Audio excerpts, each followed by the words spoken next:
अल्हम्दुलिल्लाहि रब्बिल आलमीन वस्सलातु वस्सलामु अला सय्यिदिल अंबिया वल मुरसलीन अम्मा बाद फ़अऊज़ु बिल्लाहि मिनश शैतानिर रजीम बिस्मिल्लाहिर रहमानिर रहीम। हज़रात मोहतरम, आज हम आपके सामने शक़्क़े क़मर यानी हज़ूर अलैहिस्सलातु वस्सलाम के चांद के दो टुकड़े करने के हवाले से एक तारुज़ की तत्बीक कायम करेंगे। चुनांचे बुखारी और मुस्लिम शरीफ की हदीस पाक का मफ़हूम है। हज़रत अनस रज़ियल्लाहु तआला अन्हु इस हदीस के रावी हैं।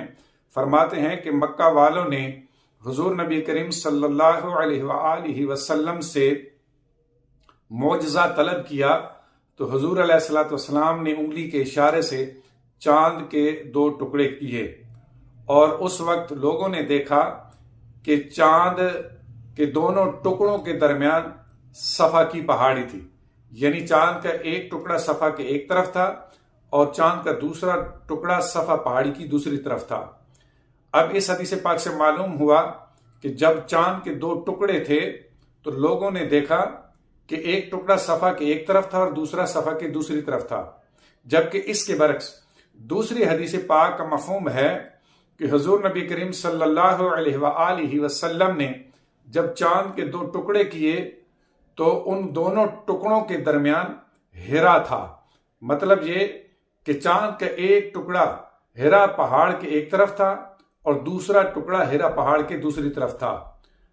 अब दोनों हदीसों में इस हवाले से तारुज़ मौजूद है कि पहली हदीस में कहा गया कि चांद के दोनों टुकड़ों के दरमियान सफ़ा की पहाड़ी थी और दूसरी हदीस में कहा गया कि चांद के दोनों टुकड़ों के दरमियान हिरा की पहाड़ी थी। दोनों हदीसों में बज़ाहिर तारुज़ मालूम होता है।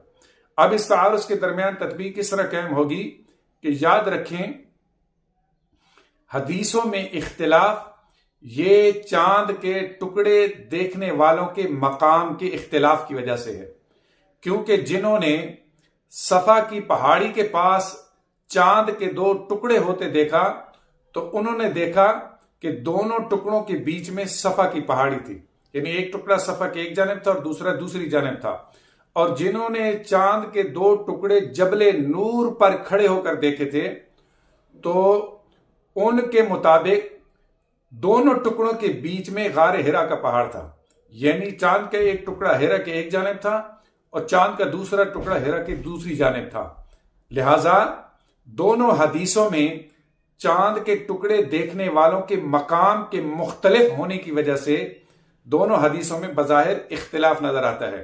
अब अगर इस तदबीक को तस्लीम कर लिया जाए तो अहादीस के दरमियान तारुज़ भी खत्म हो जाएगा और इस हल के बाद इख्तिलाफ भी खत्म हो जाएगा।